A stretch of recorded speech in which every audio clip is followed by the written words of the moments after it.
सिंह वागनमोदक अस्त्र चामर कर्ण विलंबित सूत्र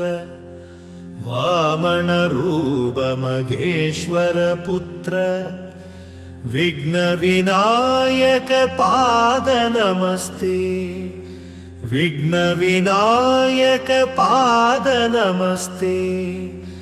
ओम कन्निमूल गणपति भगवानी शरणं अय्यप्पा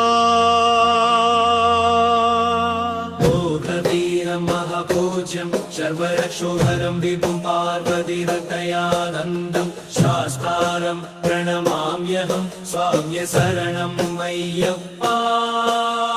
विप्रपूज्यं विश्ववन्द्यं विष्णुसम्भुप्रियं सुदं क्षिप्रप्रसादनिरादं शास्तारं प्रणमाम्यहं स्वाम्य शरणं अय्यप्पा भक्तमातङ्गगमनं कारुण्यामृतपूरितं सर्वविघ्नहरं देवं शास्तारं प्रणमाम्यहं स्वाम्य शरणं अय्यप्पा।